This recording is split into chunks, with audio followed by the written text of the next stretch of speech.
Hello friends, मैं Virendra sir एक बार पुनः आप सभी का यूट्यूब चैनल के मेरे इस वीडियो में आपका हार्दिक स्वागत करता हूं। दोस्तों, आज का अपना टॉपिक है नियंत्रक माल्यका परीक्षक, यानी भारत के अंदर नियंत्रक माल्यका परीक्षक केग, CAG, इसका क्या कार्य है। यानी कि इस वीडियो के अंदर नियंत्रक माल्यका परीक्षक को समझेंगे, जिसको हम बोलते हैं केग कहते हैं। केग कभी नियंत्रक माल्यका परीक्षक का क्या कार्य होता है, ये भारत के अंदर यानी कि क्या कार्य करता है। तो आज हम इस वीडियो के माध्यम से इस टॉपिक को समझने का प्रयास करेंगे। जैसे सबसे पहले जो आता है नियंत्रक माल्यका परीक्षक का क्या अर्थ है, यानी कि क्या कार्य करता है ये। तो दोस्तों, सार्वजनिक धन का रखवाला कहते हैं इसको, यानी नियंत्रक माल्यका परीक्षक जो होता है उसको हम क्या कहते हैं, सार्वजनिक धन का रखवाला। अब यह आता है कि सार्वजनिक धन क्या होता है। सार्वजनिक धन मतलब होता है वह धन जो जनता का धन होता है, यानी कि ऐसा धन जो सभी के लिए समान हो, जो जनता के लिए बनाया जाता है। तो सार्वजनिक धन का जो रखवाला होता है वो कौन होता है, नियंत्रक माल्यका परीक्षक होता है। यानी कि सार्वजनिक जो धन होता है उसकी रखवाली करना, कि सार्वजनिक धन जो सरकार द्वारा लगाया जाता है वो सही जगह लगाया गया है या नहीं लगाया गया है, कितना व्यय हुआ है, कितना आय हुई, उसका सारा यानी जांच पड़ताल करना, वो सारा कौन करता है, नियंत्रक माल्यका परीक्षक करता है। फिर आता है कि इसका जो नियंत्रक माल्यका परीक्षक का संवैधानिक निकाय है ये, क्योंकि संविधान में इसका क्या है, वर्णन कर रखा है, इसको बोलते हैं संवैधानिक निकाय। तो इसका उल्लेख अनुच्छेद और किस धारा में है, तो इसका अध्याय 5 के अंदर इसका वर्णन है। नियंत्रक माल्यका परीक्षक का भारत के जो संविधान है उसमें जो अध्याय है, उस पांचों अध्याय उसमें इसका वर्णन कर रखा है। और अनुच्छेद जो 148 से 151 है, 148 से 151 तक जो अनुच्छेद है, यानी कि वो किससे संबंधित है, नियंत्रक माल्यका परीक्षक से है। यानी कि 148 से लेकर 151 तक जो अनुच्छेद है उसमें किसका वर्णन कर रखा है, नियंत्रक माल्यका परीक्षक का, केग का वर्णन कर रखा है। फिर आता है अनुच्छेद 148, वेरी मोस्ट है ये। अनुच्छेद 148 में किसका वर्णन है, केग का, नियंत्रक माल्यका परीक्षक का पद का वर्णन है। यानी कि अनुच्छेद 148 जो है उसमें पद दे रखा है, कौन सा, नियंत्रक माल्यका परीक्षक का। यानी केग का जो पद है वो अनुच्छेद 148 में है, वेरी मोस्ट है ये। दूसरा आपका अनुच्छेद याद करना आपको, 149, 149 जो अनुच्छेद है उसमें आपके इसके कर्तव्य और इसकी शक्तियों का वर्णन है।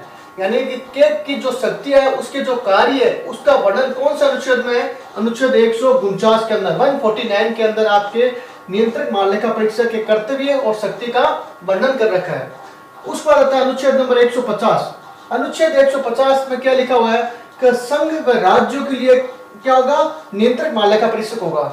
यानी संघ के लिए और राज्यों के लिए, दोनों के लिए अलग अलग क्या होगा, नियंत्रक माल्यका परीक्षक होगा। वो क्या करेगा, इनकी यानी कि लेखाओं का परीक्षण करेगा, केंद्र स्तर पर और राज्य स्तर पर, अलग अलग स्तर पर। तो अनुच्छेद 150 में इसका वर्णन है। और लास्ट आता है अनुच्छेद 151। अनुच्छेद 151 में किसका वर्णन है, यानी केंद्र स्तर की जो लेखा संबंधी सूचना है, केंद्र स्तर पर जो लेखा संबंधी जो भी सूचना होती है उसकी रिपोर्ट वो किसको देगा, राष्ट्रपति को देगा। केंद्र स्तर पर जो भी लेखा संबंधी जो सूचना होती है, यानी कि नियंत्रक माल्यका परीक्षक जो भी सूचना एकत्रित करता है वो सूचना किसको पेश करेगा, केंद्र में राष्ट्रपति को। और राज्य में वो सूचना किसको पेश करेगा, आपके राज्यपाल को। यानी राज्य में किसको पेश करेगा, वो राज्यपाल को, राज्यपाल केंद्र में करेगा राष्ट्रपति को और राज्य में करेगा राज्यपाल को। ये कौन सा अनुच्छेद कहता है, अनुच्छेद 151। ज्यादा वेरी मोस्ट आपके अनुच्छेद है 148 और 149, 148 और 149 ज्यादातर परीक्षा में पूछ जाते हैं। फिर आता है नेक्स्ट हमारे इसका कार्यकाल, कि भाई केग का कार्यकाल कितना होता है। तो ये थोड़ा ध्यानपूर्वक समझना कि नियंत्रक माल्यका परीक्षक का कार्यकाल 6 वर्ष या 65 वर्ष जो भी पहले हो, यानी कि या तो 6 साल तक वो कार्यकाल करेगा या फिर 65 साल की आयु तक वो कार्य करेगा। दोनों में से जो पहले हो वो क्या होगा, इसका कार्यकाल होता है। यानी कि या तो 6 वर्ष तक कार्य करेगा या 65 साल की आयु तक कार्य करेगा। इन दोनों में से जो भी पहले होता है वो उसका कार्यकाल होता है। फिर आता है इसका स्थापना।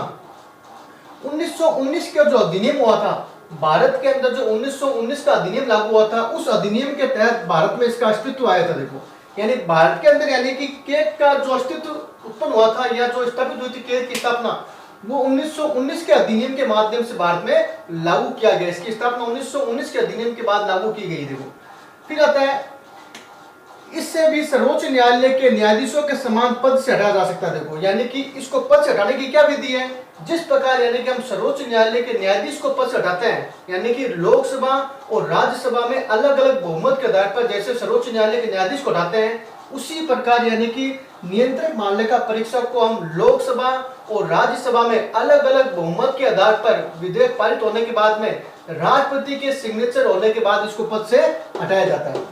तो यानी कि कहने मतलब क्या है कि इसको हटाने की पद्धति वही है जो केंद्र के अंदर हमारे को किसकी है, सर्वोच्च न्यायालय के न्यायाधीश की, उसको पद से हटाता है। वही प्रक्रिया किसको है हटाने की, नियंत्रक माल्यका परीक्षक को।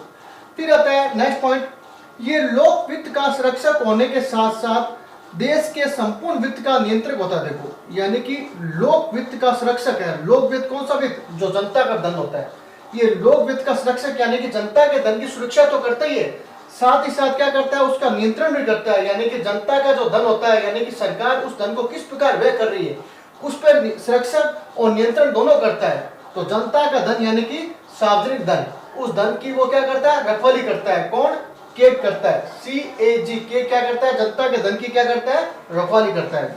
फिर आता है एक कोटेशन आता है, वेरी मोस्ट कोटेशन है अम्बेडकर जी का। BR अम्बेडकर जी ने क्या कहा था, इसको भारतीय संविधान का महत्वपूर्ण अधिकारी माना है। देखो यानी भारतीय संविधान के अंदर सबसे महत्वपूर्ण जो अधिकारी है वो कौन है, केग, नियंत्रक माल्यका परीक्षक। ये कौन कह रहा है, BR अम्बेडकर। अम्बेडकर जी कहते हैं कि भारतीय संविधान का सबसे महत्वपूर्ण जो अधिकारी है वो कौन है, नियंत्रक माल्यका परीक्षक। परीक्षा में प्रश्न पूछ सकते हैं आपको, वेरी मोस्ट है ये कि भाई भारतीय संविधान का सबसे महत्वपूर्ण अधिकारी केग को किसने माना है, तो BR अम्बेडकर ने। फिर आता है इस तरफ कभी केग की नियुक्ति, यानी कि नियंत्रक माल्यका परीक्षक की नियुक्ति कौन करता है, तो इसकी नियुक्ति करता है राष्ट्रपति। यानी कि CAG केग की जो नियुक्ति होती है वो राष्ट्रपति के माध्यम से की जाती है। इसकी नियुक्ति कौन करता है, राष्ट्रपति। तो इसका मतलब हो गया ये क्या होता है, नियुक्त होता है, ये निर्वाचित नहीं होता है। यानी केग क्या होता है, नियुक्त होता है। क्यों, क्योंकि राष्ट्रपति उसको नियुक्त कर रहा है, ये निर्वाचित नहीं है, ये नियुक्त है। फिर आता है हमारे इसके अंदर कि भारत के अंदर प्रथम आपके माल्यका परीक्षक कौन था, भारत का प्रथम माल्यका परीक्षक कौन था, नरहरि राव। नरहरि राव क्या था, भारत का प्रथम माल्यका परीक्षक था नरहरि राव। नियंत्रक माल्यका परीक्षक भारत का पहला कौन था, नरहरि राव, जो 1948 से 1954 तक रहे थे। 1948 से 1954 तक भारत के प्रथम यानी कि माल्यका परीक्षक थे नरहरि राव। तो दोस्तों हमारे जो वर्तमान में नियंत्रक माल्यका परीक्षक है वो है राजीव महर्षि। वर्तमान में हमारे CAG यानी केग के जो अध्यक्ष है वो कौन है, राजीव महर्षि है। ये 13वें नियंत्रक माल्यका परीक्षक है। प्रश्न आप पूछ सकते हैं कि पहले नियंत्रक माल्यका परीक्षक कौन थे, नरहरि राव थे, जो 1948 से 54 तक थे। और जो हमारे वर्तमान में आपके नियंत्रक माल्यका परीक्षक है भारत के, वो कौन है, राजीव महर्षि है। ये 13वें नियंत्रक माल्यका परीक्षक है। उसके बाद आता है नियंत्रक माल्यका परीक्षक को शपथ कौन दिलाता है, यानी शपथ किसके समक्ष लेता है, तो शपथ इसको दिलाता है राष्ट्रपति। भारत का राष्ट्रपति इसको नियुक्त करता है और भारत का राष्ट्रपति उसको शपथ दिलाता है। वेरी मोस्ट है, शपथ किसके समक्ष लेता है, ये राष्ट्रपति की समक्ष लेता है शपथ। फिर आता है त्याग पत्र, यानी नियंत्रक माल्यका परीक्षक का कार्यकाल जो होता है वो 6 वर्ष या आपकी कितनी आयु है, 65 साल की आयु। इससे पहले भी वो अपनी स्व इच्छा से वो क्या कर सकता है, त्याग पत्र दे सकता है। वो त्याग पत्र किसे देगा, राष्ट्रपति को। यानी कि अपना त्याग पत्र किसको सौंपता है, नियंत्रक माल्यका परीक्षक राष्ट्रपति को सौंपता है। वेरी मोस्ट पॉइंट है ये।